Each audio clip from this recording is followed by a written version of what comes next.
మధుబాబు గారి పుస్తకాలను కొనుక్కొని చదవాలనుకునేవారు సత్యవాణి పబ్లికేషన్స్ 9652488668 పై సంప్రదించగలరు. మధుబాబు గారి అద్భుత జానపద సృష్టి వెన్నెల మడుగు 4వ భాగం. ఇతన్ని తల్లిదండ్రుల దగ్గరికి పంపించటం మీకు ఏమంత కష్టం కాదు. మీ మంత్రశక్తుల్ని ఉపయోగిస్తే చిటికెలో పని పూర్తయిపోతుంది అని అతనితో అన్నది మాళవిక.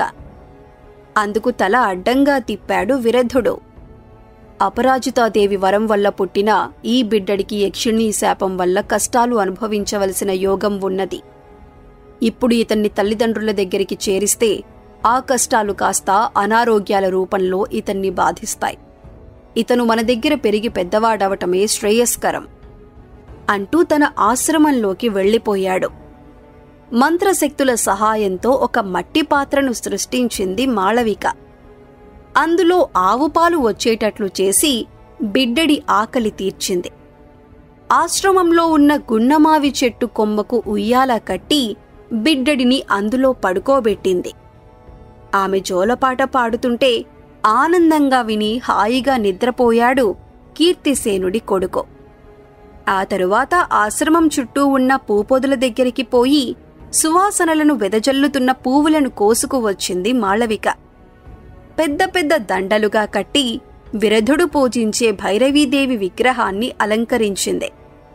సంధ్యాసమయం అవుతూ ఉండగా ఆశ్రమ ప్రదేశాన్ని శుభ్రం చేసి సంధ్య ముగ్గులు పెట్టింది. ఆవు నేతితో దీపాలు వెలిగించి ఆశ్రమం చుట్టూ నిలబెట్టింది. ఆమె సృష్టించిన ఆవు పాలను తాగి చాలాసేపు ఆమెతో ఆడుకున్నాడు కీర్తిసేనుడి కొడుకు. రాత్రి మొదటి జాము గడిచిపోతున్న సమయంలో నిద్రపోయాడు. అతన్ని మాళవికకు అప్పగించిన తరువాత భైరవీదేవి ఉపాసనలో మునిగిపోయిన విరధుడు రాత్రి 2వ జాములో కనులు తెరిచి ఆ పూజామందిరంలో నుంచి బయటికి వచ్చాడు. ముగ్గులతో అలంకరించబడి ఉన్న ఆశ్రమ ప్రాంగణాన్ని, అందంగా వెలుగుతున్న నేతి దీపాల్ని చూసి ఎంతగానో ఆనందించాడు. భైరవీదేవి ప్రత్యక్షమైన తరువాత నీ గురించి ఆలోచిస్తాను.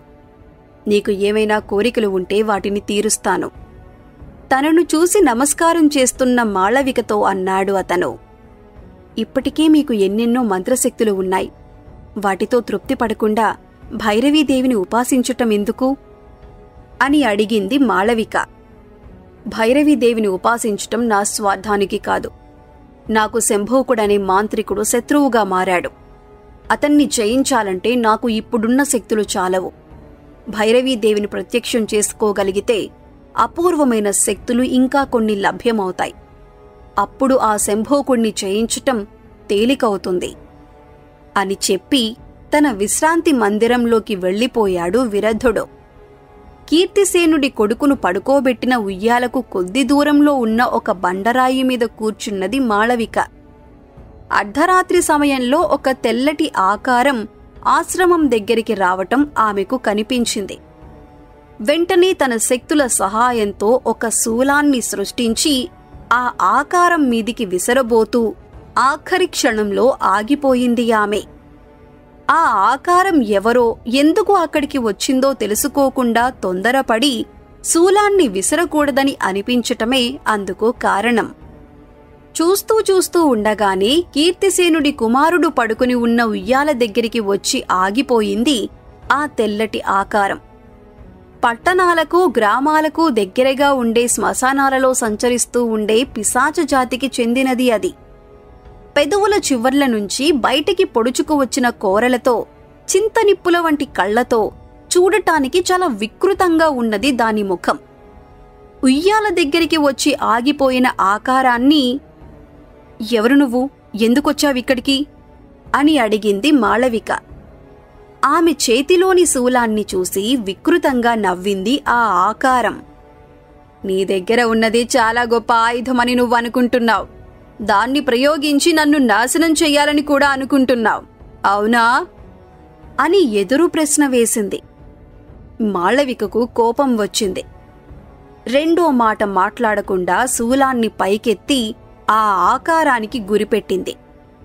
గురిపెట్టిన వెంటనే తెల్లటి అగ్నిజ్వాలలు ఆ శూలంలో నుంచి పుట్టుకు వచ్చాయి. సూటిగా ముందుకు పోయి ఆ ఆకారానికి తగిలాయి.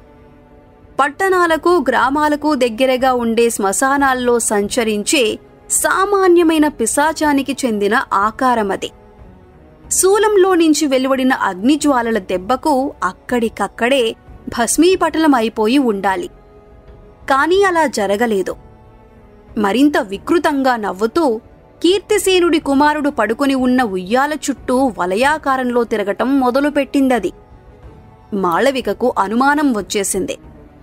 అనుమానంతో పాటు కొద్దిపాటి భయం కూడా కలిగింది. విశ్రాంతి మందిరంలో ఉన్న విరధుణ్ణి ఉద్దేశించి, మహామాంత్రిక, త్వరగా రావాలి అని బిగ్గరగా అరిచింది. రెండవసారి అరవాల్సిన అవసరం లేకుండానే నిద్ర కనులను నులుముకుంటూ విశ్రాంతి మందిరంలో నుంచి బయటికి వచ్చాడు విరధుడు. ఉయ్యాల చుట్టూ వలయాకారంలో తిరుగుతున్న ఆకారాన్ని చూసిన వెంటనే అతని కనులు ఎర్రబడ్డాయి. సామాన్యమైన పిశాచానికి నా నివాసం దగ్గరికి రాగల ధైర్యం ఎలా వచ్చింది అని అంటూ దక్షిణ హస్తాన్ని గాలిలోకెత్తాడు. దారుణమైన ఈదురుగాలి ఆ హస్తంలో నుంచి ఉద్భవించింది. ఉయ్యాల దగ్గర ఉన్న ఆకారాన్ని చుట్టుముట్టి దూరంగా విసిరికొట్టింది. ఆ సమయంలో కూడా నవ్వుతూనే ఉన్నది ఆ ఆకారం. భయంగా చూస్తున్న మాళవిక వైపు నవ్వుతూ చూశాడు విరధుడు. తనను ఉపాసించే సాధకులకు అనేక పరీక్షలు పెడుతూ ఉంటుంది భైరవీదేవి. ఇది కూడా అటువంటి పరీక్షలలో ఒక భాగమే అని నేను భావిస్తున్నాను అంటూ ఉయ్యాల దగ్గరికి పోయి అందులో ఉన్న పసిబిడ్డను చూశాడు. మాళవిక దగ్గర ఉన్న శూలంలో నుంచి వెలువడిన అగ్నిజ్వాలలు గాని, విరధుడి హస్తంలో నుంచి ఉద్భవించిన ఈదురుగాలి గాని ఆ బిడ్డడికి నిద్రాభంగం గావించలేకపోయాయి. బొటనవేలిని నోటిలో పెట్టుకుని అమాయకంగా హాయిగా నిద్రపోతూనే ఉన్నాడతను.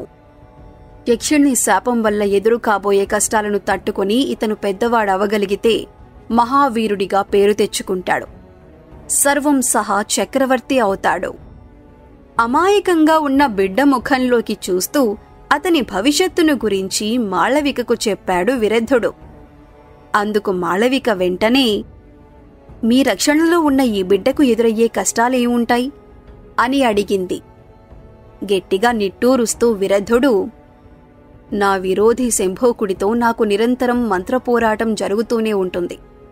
భైరవీదేవిని ప్రత్యక్షం చేసుకుంటే తప్ప నేను అతన్ని జయించలేను. ఎప్పుడైనా ఏదైనా అనుకోని అవాంతరం ఏర్పడి మంత్రపోరాటంలో నేను ఓడిపోవచ్చు. అప్పుడు ఈ బిడ్డను నువ్వే కాపాడవలసి వస్తుంది అని అన్నాడు. ఆ మాటలు వినేసరికి గజగజా వణికిపోయింది మాళవిక. అలా అనకండి, శంభోకుడి చేతిలో మీరు ఓడిపోకూడదు అని వేడుకున్నది. నా పూజామందిరంలో భైరవీ విగ్రహం పాదాల దగ్గర ఉండే మంత్రదండం నా చేతుల్లో ఉన్నంతవరకు శంభోకుడు నన్నేమీ చేయలేడు. ఆ మంత్రదండం నా దగ్గర లేని సమయంలో అతను మంత్రయుద్ధం ప్రారంభించిన రోజున నాకు ఓటమి తప్పదు అంటూ ఉన్నట్లుండి ఉలిక్కిపడ్డాడు విరధుడు. ఏమైంది మహామాంత్రిక, ఎందుకలా ఉలిక్కిపడుతున్నారు అని వెంటనే అడిగింది మాళవిక. నీ కేకను విని నేను విశ్రాంతి మందిరంలో నుంచి వెలుపలికి వచ్చాను. మంత్రదండం పూజామందిరంలోనే ఉండిపోయింది. ఇందాక వచ్చిన పిశాచం శంభోకుడు పంపగా నన్ను మోసగించి ఒట్టి చేతులతో వెలుపలికి రప్పించటానికి వచ్చింది అయి ఉంటే నేను ప్రమాదంలో చిక్కుపడినట్లే ఆందోళన నిండిన కంఠంతో అంటూ పూజామందిరం కేసి పరిగెత్తబోయాడు విరధుడు. 10 అడుగులు కూడా వెయ్యకముందే అతను భయపడినంతా జరగనే జరిగింది. అతనికి పూజామందిరానికి అడ్డుగా పకపకమని నవ్వుతూ ప్రత్యక్షమయ్యాడు అతని విరోధి శంభోకుడు. ఇంతకాలానికి నువ్వు మంత్రదండం లేకుండా నా చేతికి చిక్కావు. ఇక నిన్ను వదిలిపెట్టను. నిన్ను నాశనం చేసి తీరతాను అంటూ తన చేతుల్లో ఉన్న దండాన్ని గాలిలో ఊపాడు. బ్రహ్మాండమైన కొండ చిలువ ఒకటి విరధుడి ఎదుట ప్రత్యక్షమైంది. నూనె పూసినట్లు నిగనిగా మెరుస్తున్న తన శరీరంతో అతన్ని పూర్తిగా చుట్టేసింది. పాతాళలోకం నుంచి నేను ఆవాహన చేసి పైకి రప్పించిన పాతాళ సర్పమిది. నిన్ను తనతో పాటు ఆ లోకానికి తీసుకుపోతుంది. వెళ్ళిపో విరధ, పాతాళానికి వెళ్ళిపో అంటూ తన దండాన్ని మరోసారి గాలిలో ఊపాడు శంభూకుడు. ఫెళఫెళలాడుతూ విరధుడి కాళ్ల క్రింది భూమి రెండుగా విచ్చుకున్నది. ఊపిరి తీసుకోవటానికి కూడా వీలు లేనంత గట్టిగా అతన్ని చుట్టుకుని ఉన్న కొండచిలువతో పాటు భూమి లోపలికి జారిపోయాడు విరధుడు. వెంటనే ఎప్పటిలా మారిపోయింది రెండుగా విచ్చుకున్న నేల. గుండెలు జలధరించేలా వికృతంగా నవ్వుతూ తన దండాన్ని విరధుడి పర్ణశాలకేసి ఊపాడు శంభూకుడు. వెంటనే మంటలు ప్రత్యక్షమయ్యాయి. చూస్తూ చూస్తూ ఉండగానే ఆ మంటల్లో పర్ణశాల కాలిపోయింది.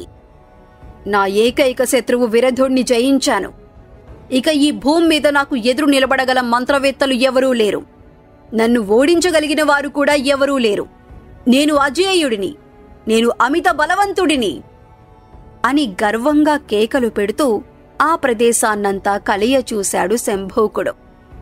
అతను కొండ చిలువను సృష్టించి విరధుడి మీదికి ప్రయోగిస్తున్న సమయంలో అతివేగంగా కదిలి ఉయ్యాలలో ఉన్న బిడ్డను చేతుల్లోకి తీసుకున్నది మాళవిక. విరధుడు భూమిలోకి జారిపోతూ ఉండగా అక్కడ్నుంచి కదిలి దూరంగా పరుగు తీసింది. పర్ణశాల పరిసరాలను తీక్షణ దృష్టితో పరికిస్తున్న శంభూకుడికి కనిపించలేదు గాని బిడ్డడు లేని ఉయ్యాల కనిపించింది. తన దండాన్ని గాలిలోకి ఊపి ఒక పిశాచాన్ని సృష్టించాడతను. అంతకుముందు ఉయ్యాల దగ్గరికి వచ్చి మాళవికను వెక్కిరించిన పిశాచమే అది. విరధుడు వివాహం చేసుకోలేదు, మరి పసిబిడ్డలు పడుకునే ఈ ఉయ్యాల ఇక్కడికెలా వచ్చింది? వినయంగా చేతులు కట్టుకు నిలబడిన ఆ పిశాచాన్ని అడిగాడు శంభూకుడు. తను అక్కడికి వచ్చినప్పుడు శూలం పట్టుకుని ఎదురైన మాళవికను గురించి అతనికి చెప్పిందా పిశాచం. ఆమె ఎవరో నాకు తెలియదు, బహుశా విరధుడికి బంధువై ఉండవచ్చు అని కూడా అన్నది. బంధువైనా మరెవరైనా ఆమెను కూడా మనం హతమార్చవలసిందే. ఆ పనిని నీకే అప్పజెబుతున్నాను. ఆమెను చంపి ఆమెతో పాటు ఆ బిడ్డను కూడా హతమార్చి నాకు కనిపించు. వెళ్ళు అని ఆజ్ఞ ఇచ్చాడు శంభూకుడు. చిత్తం మాంత్రిక, చిటికలో పని పూర్తి చేసుకువస్తాను అంటూ గాలిలోకి ఎగిరింది ఆ పిశాచం.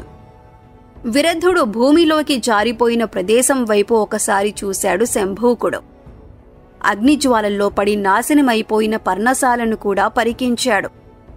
తృప్తిగా తల ఊపుతూ అక్కడి నుంచి మాయమైపోయాడు. శంభూకుడు విరధుణ్ణి పాతాళంలోకి పంపిస్తున్న సమయంలో దూరంగా పారిపోయింది మాళవిక. అలా పారిపోతున్న సమయంలోనే తనను ఎవరో తరుముకు వస్తున్నట్లు ఆమెకు తెలిసి వచ్చింది. వెంటనే తన చేతుల్లో ఉన్న బిడ్డను ఒక ముళ్ల పొద దగ్గర పడుకోబెట్టి ఏదో మంత్రాన్ని చదివింది. ఆ మంత్ర మహిమ కారణంగా ఎర్రటి అడవి పువ్వుగా మారిపోయాడు బిడ్డ. వెనువెంటనే తను కూడా తన రూపాన్ని మార్చుకున్నది ఆమె. రాత్రి వేళల్లో సంచరించే ఒక అడవి పక్షిగా మారి ఆ పువ్వు పక్కనే ముడుచుకు కూర్చున్నది.